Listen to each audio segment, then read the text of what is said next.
tell you this, the older you do get, the more rules are gonna try to get you to follow. You just gotta keep living, man. Livin.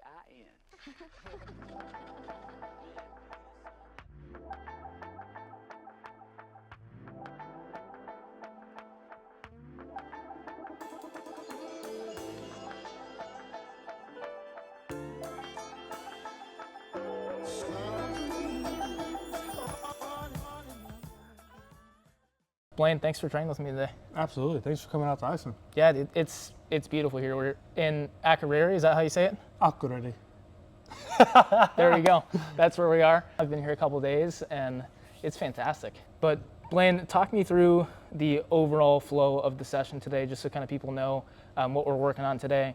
We started with some warm-up stuff. We got into some sprints we're going to lift later. So we're going through like just a normal workout day for you, right? Yeah. Tell me more about it. This program that I've been doing, I started last week.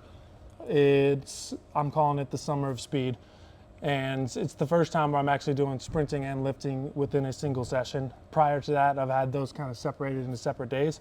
But the approach for either or, sprinting or lifting, is I look at whatever the first like hard effort working piece I'm gonna do for the day, and then I kind of work backwards in intensity. So the first part of my warm up is gonna be very general. I'll do some mobility stuff, kind of open up, feel loose, see if anything's tight, see if anything's sore. I'll go through some drills. We'll start doing some skipping, which is gonna be like low intensity type stuff. And then as we're progressing through the warm up, all I'm looking at doing is just trying to like step up the intensity on each one of those warm up pieces. That's going to allow me to get to the point where I feel like I can go into max effort sprinting or a max effort jump and not feel like I still need to warm up to get there. Today we started with the seated broad jump, so it was doing some mobility. We did the drills. We did some hard takeoffs, 2 steps, 4 steps, 6 steps, and then we started doing broad jumps. Even then we started with broad jumps at the 2 meter mark, which was pretty easy. And then we went to 3 and then 3.5 and then 4. So that's the same way that I approach warming up in the gym, is like, whatever the first thing I'm gonna do in the gym is, if it's cleans, then it's like, well, we'll just start clean with the barbell. Yeah. Like get a bunch of reps in, feel good, get loose. If you do 10 reps with an empty barbell, you're probably gonna start feeling loose. Yeah. Put on 45s, do another 3-4 reps, you're probably gonna start feeling good. And then you just up the intensity until you're at your working weight, so your working progression for the day. The first one, however you wanna start with your feet, left foot forward, right foot forward, doesn't matter. All I'm looking for is just 2 hard steps projecting yourself out towards the cone. So it's like 2 hard, jog it out. We'll walk back, we'll do 4 hard, jog it out, we'll walk back, we'll do 6. And then by the time we get to 6 hard steps, you should be close to that 10 meter mark, which is a good place to start off. And then we'll set up for the seated broad jump variation. When you're doing these hard steps, are you thinking like the focus is force into the ground? Is it for distance? Is it for speed, as if we were starting a sprint? Like, what's your main cue or intent with it? So we're always looking for speed because we are sprinting. The problem with the acceleration part is you can be too fast here. Like, you want your feet to be on the ground to be able to push yourself horizontally as quickly as you can. So we're talking about like projection. Like, I'm trying to get myself out in this direction as quickly as I can. In order to do that, my feet need to be on the ground a little bit longer. So the focus here is you want to feel that you're pushing and you're getting through that full extension. You're not kind of shortening up that and trying to cycle too quickly in sprints. So you want longer, hard steps, but you still want to do it fast. Got it. If that makes sense. I've historically, the few times I have sprinted, I've been told I'm bad at this. For someone like me, kind of distance guy who just like gets upright really quickly. Yeah. If you had to tell me one thing, is it focus on torso angle? Is it like, if there was one kind of cue to sum up how to do this well? I know it's a big question, but No, that's a great question. So when you're starting, feel that your head and neck are in a neutral position, like you're kind of looking down. But then as you're gonna push yourself to start sprinting, I want you to feel that your shoulders and the top of your head are pointing down the tracks. okay. So that's gonna generally keep your torso down a little bit longer.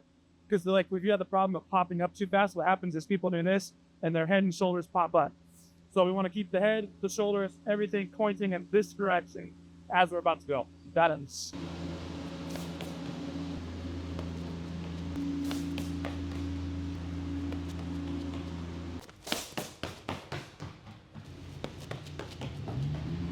As I've got the tape measure set up for this white line, so as long as feet are behind the white line, you're good to go. You can set the chair up wherever you'd like. But all you're going to be trying to do is this broad. That already looks ridiculous. Just how light you are off the ground there is sick. How many of these jumps are we doing? Probably like 2 to 3 warm-up jumps, and then I want to get like 10 solid efforts in. So if we need to move the hurdle back and forth for you and I, that's fine. So we're obviously in your wheelhouse right now doing some jumps. If we ran a 5K or something, I'd obviously smoke you in that. But at what point would we converge and like run the same time, the same distance? Would it be 600? Would it be 800? It would probably be a 6, because like if I run a 4, I can hit low 50s, probably like close to 50 flat on like my best day. 6, but at that point I'm done. You drop off a lot. But I've never paced out for like a 6 or an 8, so like you would know how to do. I would have no clue how to do that. I'd be blown up at about 350, trying to finish the 400 and still have 200 meters to go. I bet with a little bit of training and practice, I bet you could still run a decent 8 though. Here's the thing is, a lot of sprinters, a lot of people who focus more on the power and the sprinting aspect of things, let's say they're 60 meter, 100 meter, 200 meter guys, they're awful at jogging just from like a mechanic standpoint. And I'm the same way. I can sprint with very good form, but if it's like a distance run, I have no idea how to run long distance without like my low back blowing up, without my hamstrings just frying up. So anything longer than a 400, like a 600, we'd probably be the closest. Somewhere between 400 to 600 would be the closest. As soon as we start getting to 800 meter range, you're blowing me out the water. How do you balance simplicity with kind of variability and exposure to a lot of new skills? Because I could see an argument for a new sprinter of just anything works, just come to the track, do a couple light accels or sub-max sprints and call it a day. I could also see an argument for let's do a lot of different things, because it's only going to take a little exposure for each of those to see some improvement. So do some resisted sprints, do some unresisted sprints, do the plyos and balance and all that kind of stuff. How do you balance those two seemingly competing ideas of simplicity and variability? Identify the goal. If I have a general pop person or a former athlete and they're not training for anything extremely specific, then we can be variable with them, because I need to find out, okay, what are they getting better at, but also what do they enjoy doing?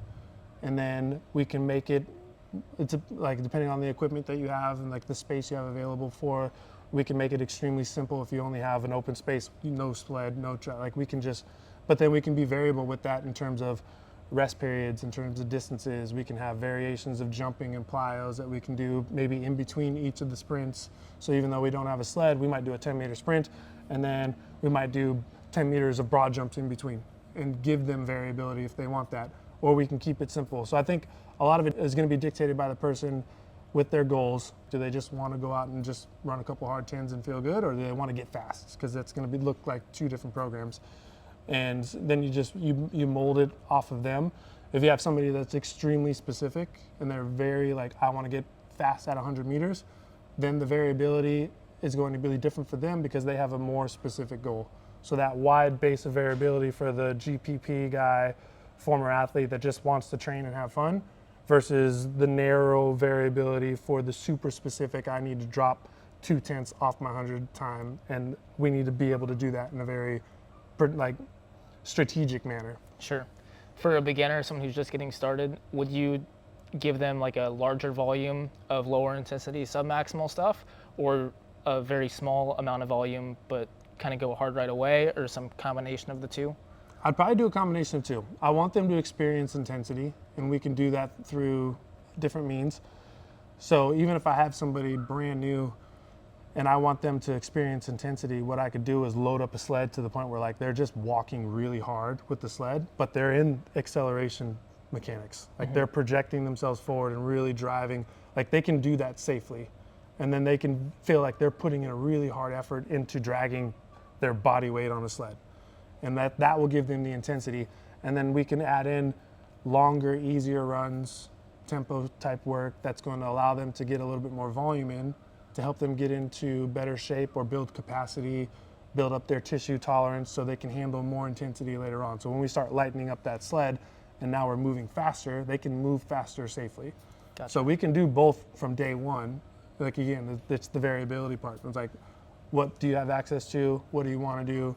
all right, let's figure out ways that we can have intensity, but then also we can have more volume if that's what you want as well.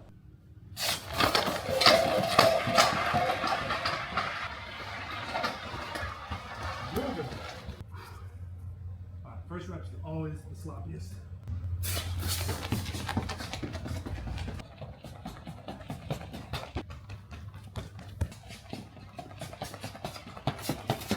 Yes, go. That was the fastest one. We both ended with the fastest rep. Do you sprint and lift back to back? Do you separate them? Do you have much of a preference? Ideally, if you have the ability to, separating those by a couple hours would probably be great. If you're going to do it back to back, that's also fine. You just have to be mindful of the intensity on what pieces you're going to be doing, and they have to kind of complement each other. So I can do back to back right now because I'm more in a GPP phase. So when I go to the gym, we're going to do trap bar deadlift at like 65% for sets of 8. Like that's not going to be super fatiguing. It's not going to be max effort type stuff. If I was going to be doing like more heavy strength or power work, I'd probably want a gap in between those two to be able to allow myself to recover, maybe get some food in, and then be able to go put some more high effort type stuff in. But as of right now, back to back is fine. But also schedule wise, you could do a sprint session and go in and max out on a lift or anything like that. You just got to make sure the overall volume of a single session in terms of the stress that you're going to accumulate, the time that you're actually going to be there, as long as that all makes sense and it's not just maxing out on everything everywhere at all times, like you could go from the track and go to the gym and lift heavy and still have quality sessions. Yeah. You just got to play with that puzzle of what do I want to focus on, how much fatigue am I going to generate doing this first or that first, and kind of flip-flop sessions and make the priority the first part or whatever it might be, and then you'll be fine. Speaking of maxing out everything all the time, I think a lot of people, they look at videos of you doing these like insane jumps, max effort sprints, that kind of stuff, and they're a little intimidated by it. Yeah. Especially people that are a little bit older, maybe they haven't sprinted since they were a kid, or maybe they haven't sprinted at all, and they don't know how to get started with something like this. Mm-hmm. They're worried they're going to tear their hamstrings or something like that. What's your advice for someone trying to start this type of training that maybe is either not training at all, or they're just lifting, they're doing distance stuff, and this is kind of novel to them? I think the biggest part, like if you're looking in the weight room or you're looking at sprinting, you don't go into the weight room and immediately go max out and be like, all right, let's just squat as heavy as we possibly can, especially if you haven't done it in years or never done it before at all. It's a very intimidating thing. So the same, like when you go into the weight room and you're gonna learn how to lift, you usually just start off with probably just doing body weight squats, learning movement patterns, and then you have a barbell and you're doing a little bit more load, and then you're gonna start increasing that load as you get more comfortable with the movement. But it may take a few weeks, it may take a month, it may take a couple months just to get the movement down itself. It's the same thing with sprinting, is you don't come out and you just run a 40. Like you don't run a 100-meter dash as hard as you can, as fast as you can. You come out and you learn the drills and you learn the rhythm and the skill of it, and you know, like the rhythm part's a big part just in the warm up. And as you get more comfortable with the rhythm and the skills, you can start adding more intensity into pieces. And it doesn't even need to be sprinting, it could be like bounding variations, just learning how to project yourself through space. Yeah. And not have to be doing max effort sprints. Like max effort jumping is usually easier for people to do than max effort sprinting. So you can introduce that first, and then you start introducing, let's say, 5 meters pretty hard, 10 meters pretty hard. And as you get comfortable with that, you increase it. So it's the same thing. That may take weeks, months, it could take a year. But if it's something that you want to learn, it's something you want to do, it's just a slow progression till you get to that point where now intensity is there and we can progress this towards more specific goals you might have with it. I think a lot of people watching this channel are probably not training sprinting to be just outright sprinters. They're probably coming at it from more of a GPP side of things. Mm-hmm. How do you view those as different in terms of, you know, volume, frequency, that kind of stuff, for someone who just wants to be good at sprinting but do a bunch of other stuff too? Like me, I want to get faster at sprinting, but I'm still running long distance, I'm still lifting, I'm doing all the things. What's kind of the minimum effective dose, you think, for someone who's getting started at sprinting to get better at it? And then how much would you recommend them progress into over time? And then how does that stack up against like what a pure sprinter would be looking at? So you can look at the volume and intensities like within a hybrid program like yourself, as those are going to be like your high power, high intensity days. So you could pair that up on a day that you're lifting, and you can go out and do some hard 10s, some flying 10s, whatever it is, get that intensity on the track, work on sprinting, and then immediately go into your lifting sessions and be able to work on that intensity there. So I would say, like, at minimum, you'd need it once a week. And you could do both acceleration work and max velocity work within the single session. The volume will be dictated, again, by the person and their ability to handle volume just in general. So what I would do is, like, if you have the ability to time yourself and you want to do 5 30-meter sprints and you're timing them, the first one's 4 seconds, the second one's 4 seconds, and third one's maybe 3:99, and all of a sudden you see that rep 4, you're at like 4:05. Maybe your volume now is at the point where, like, you're not able to maintain intensity, so now you have like a point to where you can cut yourself off.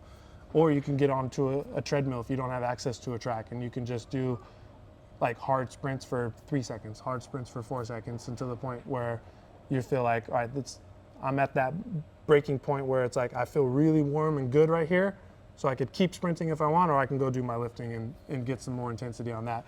So I'd pair it up with the similar intensities that you're already doing when it comes to sprinting. Obviously, it's going to be more relatable to the weight room. Yeah. Because, like, high power, high output stuff, like running a hard mile is not the same as running a hard 20 meters. So pair those intensities up, that you're not making too many high days throughout the week, and it'll be fine just sprinkling that in and then just building intensity over time.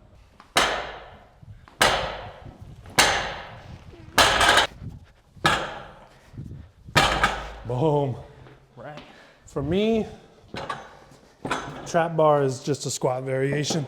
Why I'm using the trap bar today is because with the heavy acceleration on the track, a lot of volume on there, trap bar is a good complement to it because it's going to keep you in shorter ranges of motion. Like, we're not going ass to grass like we would on like a back squat or a front squat. Yeah. That way I can move like heavy loads, but have a little bit more intensity with that. So it pairs up well with the acceleration work for today. Like, if I were to try to do full blown back squats today, my legs would be fried. This is 160, because this bar is 25 kilos. So we'll do 2 sets of 8 at 160, and then we'll do 2 easy sets of 8 on the hamstrings. One, you're on vacation. You need to get out of the gym. We've been training for 2.5 hours already for a session that should have been 90 minutes. Got plenty of daylight left. Oh man, you got until tomorrow.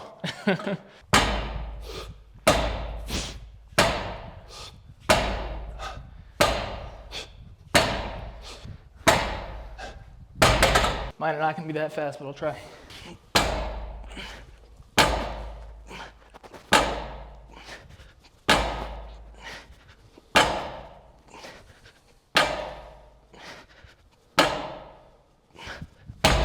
In terms of max velocity versus kind of acceleration focused work, obviously both are important if you're sprinting to sprint. From a GPP standpoint, do you think they're still both similarly important, or would you prioritize one more than the other? And would that be based on the athlete's strengths and weaknesses, what they enjoy, or are there kind of distinct physiological benefits to one and the other? I would say the most neglected thing would be max velocity, but you have to work on acceleration to get to max velocity. Yeah. So they kind of go hand in hand. Acceleration is important. Acceleration can be more easily mimicked in terms of plyos, maybe even some weight room stuff if you're doing a lot of Olympic lifting, a lot of loaded jumps, a lot of different variations like that. Like, you could do broad jumps and bounds and mimic acceleration, even though it's not the exact same. The max velocity thing is the one thing that you cannot replicate anywhere.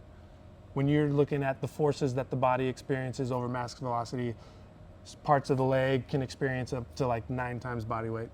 You're not replicating 9 times body weight anywhere else in the gym. Yeah. Like, it's nearly impossible. So I would say getting to max velocity work would be probably the most beneficial for most people. And getting there requires working on acceleration though. So if you only have 1 day a week to do it, you can work both and start off with shorter distances, working your way to longer distances and faster velocities. But definitely the experience that you're going to get with the max velocity work and the benefits you're going to get from that, that's one thing that you're not going to replicate anywhere else. So obviously we're on a time crunch in the gym today compared to normal, but you're usually pretty efficient with your lifts, right? Yeah. Not a ton of volume. No. I'll usually, like, exercise-wise, I'll program about 4 on average. 4 different movements. I've got like, I call it like priority, second priority, and then extra. So like priority for me is like, what's my main movement that I want to do? Second priority is going to be like, what's the next best thing for me to do in order to get a balanced workout. And if I'm crunched for time, I'll do those 2 things. So like trap bar, RDLs, that's good for me. Like dumbbell squats is extra. Yeah. So if I could get my dumbbell split squats in, that's great. But if I don't have time to do it, it's not going to make or break. So as long as I get the priority done with that. So as I'm programming a weightlifting session, I'll have like my priority 1, my priority 2, and then it's like, all right, what will be the extra that still complements the day and it complements the week? Yeah. And if I can't get those extras in, then it's also easy to take that extra from one day and put it on another if I have more time here or there. But if I absolutely miss it, then it's not going to kill me at all. So I'm still getting my main work done, which is fine. And my main movements are generally like higher loaded, like compound lifting, back squat, front squat, trap bar. I could be doing clean, snatches, whatever it is. My second priority is usually some variation of like, try to do a multi-joint, but it's not always multi-joint. So like RDL is a great variation for a hamstring where I can still get a lot of bang for my buck versus, let's say, like the dumbbell split squat, or if I'm doing step ups or something like those would be for me like just icing on the cake if I can get those done that day. Speed wise, that looks pretty easy for you. Obviously you could lift more if you're going for like an 8 rep max. But is this intentionally lower intensity, or are you going max intent, like max speed? What's your thought with the load selection? I'm keeping it lighter to get a little bit more volume in, but I'm choosing a variation that allows me to still move quickly. Like even if I was doing, let's say 65% on a back squat, because of the range of motion, I'm not moving it as quickly. Yeah. So I chose something that's loadable, mimics, I hate to compare sprinting into lifting, but if we just look at joint angles, trap bar deadlift is very complementary to the same type of joint angles you'll see in acceleration, which today's focus was acceleration.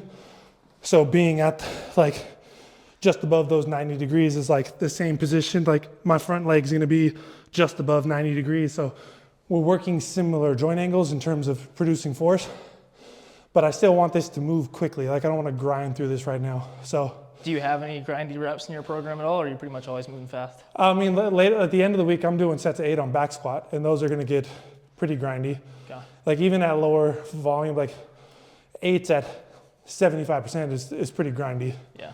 So that'll be my grindy like strength day. This is going to be more move some weight, feel good. Like if we want to put this in like power development type stuff, this would be like GPP for power. Yeah. Something we can do a lot of reps on, but still move quickly. We're not quite getting grindy for me, but we're getting close here. This is the last set anyways. That's why 2 sets is great. Yeah. Boom. When it comes to sprinting specifically, what's something you think is overrated that people spend too much time or energy on? Specific drills. I think a lot of people spend a lot of time with like, I have to do this drill to warm up. The goal of a drill is one of 2 things. It's to warm you up, and it's more or less a movement screen. Like if I'm doing a skip or a karaoke or a high knee or whatever it is, and you feel something that's stiff, like that's a self-imposed movement screen. Like, oh, that feels a little off today. Maybe I need to work on that a little bit more, or be mindful that my hip feels a little weird. But like thinking that a specific skill or a specific drill is going to transfer over directly to sprinting better, I think is overrated. Just general warm-ups work great for everybody. And then the specifics come with the workout itself. Like what are you specifically working on during this workout? So I think the overrated part would be being way too overly specific in the warm-up. Gotcha. How about underrated? What should more people be spending more time on? The max velocity aspect. Like I said, like you can experience up to 9 times body weight, but it's not just experiencing 9 times body weight when the foot hits the ground. It's the fact that you're doing that 10 times over the course of 3 seconds. Like you're getting a lot of intensity in a short period of time. The adaptations that come from that transfer over greatly to a lot of, like you can see that directly as guys get faster, they can usually get a little bit stronger. They can usually jump higher. They can usually have better aspects outside of just running fast. So getting to the max velocity part, I think, is very underrated. It's like I said, it's just people aren't exposed to it. They don't understand that. Well, let's dig into the max velo a little bit more for a second. I'm not saying you should go out and copy Blaine's workout exactly, but I'm curious what a max velo day looks like for you right now. Right now, I'm actually doing, like in my GPP phase, I would call it, like I call my max velo days like acceleration plus days. So what I'm doing is like flying, like a flying 10 is a great example for max velocity work. So usually you'll have a period of distance that you're building up, let's say 20 meters, 30 meters, and then you're trying to hit a 10-meter section as fast as you possibly can, all out. I'm using my acceleration days later on in the week as kind of acceleration plus. So I'm working on just longer accelerations and trying to focus on getting to max velocity.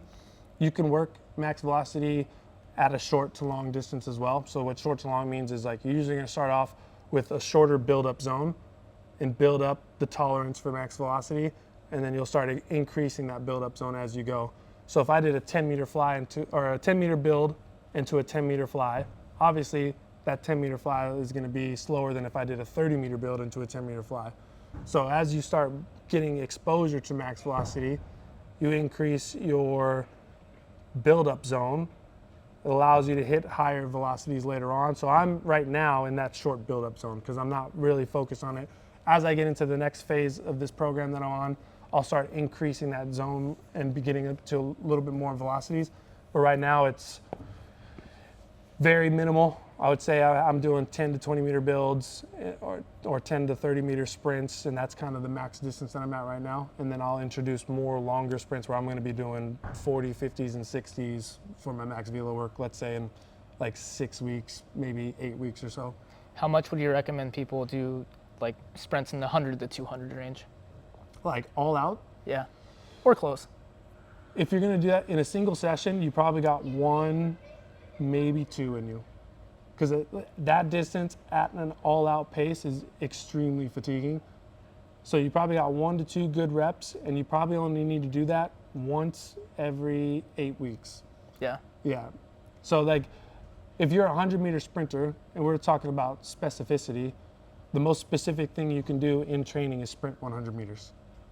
So if you're looking at building up to being a 100-meter sprinter, you're not always just running hundreds all the time. Like you're running 20s, 30s, 40s, and then maybe you've got some 110s and 120s you're doing to kind of work on like the speed endurance aspect of it, but you're not just going out and running all out hundreds all the time. And even when you're running your 110s, 120s, 150s, 300s, whatever it might be, those are usually done sub-maximally as well, because you're going to need to repeat those efforts over and over and over again. So you're building up that endurance to be able to have speed at the later end of a 100-meter race. But I would say you could do whatever your sprint specific range is. If you want to run a 40-yard dash, if you want to run a 60-meter, 100-meter, 200-meter, you could do all-out reps at that specific range once every 6 to 8 weeks, and you're probably good. The rest of the training will be either shorter with much more volume at shorter distances or longer with less volume at those longer distances. That's not terribly unlike distance running. Right. And you're not running all-out 5K very often. You've got your tempo days, you got your long, easy days, you got hard repeats. Like it's the same thing with sprinting, we're just doing it at a much shorter distance.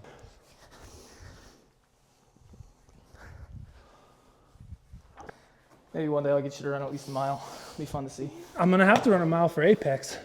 Oh yeah? My best mile ever was 5:15. And the funny thing is I never trained for the mile. Dude, people joke. I think this is what gets me with, I see people on Instagram and stuff talking about how like a sprinter couldn't run a good mile. I'm like, no, they're not gonna run an elite mile. But any sprinter worth their salt is gonna run a decent mile compared to like your average person off the street. 100%. I've actually had this conversation a couple times. where like somebody would ask me they want to start sprinting, but they want to get better at running long distance as well, and they don't know where to start. And like they're like not untrained people, but they haven't trained for a long time. And I always tell them, be like, look, if you were to go out and run a mile right now and run a 100-meter dash, both times are going to be terrible. But if you trained at getting better at the 100-meter dash, you're probably also going to train, or you're also going to get better at your mile. Just because the amount of volume and the amount of running that you're going to do is more than what you've been doing previously. Yeah. And it might be easier to start off by doing like 10 sets of 10 one day, and then you're doing sets of 15 meters a couple weeks later, then going out and like trying to run laps around the track, and it might actually be more fun. But it depends on the person that you are. But it's like you can train for either or if you haven't been training for either of them, and you're probably going to improve both. Yeah. It's just going to depend on like which variation do you want to choose to do first. Well, and for someone like that, even just going out and Doing anything. couple laps as a warm up and then sprint, like You're doing both right there. Yeah.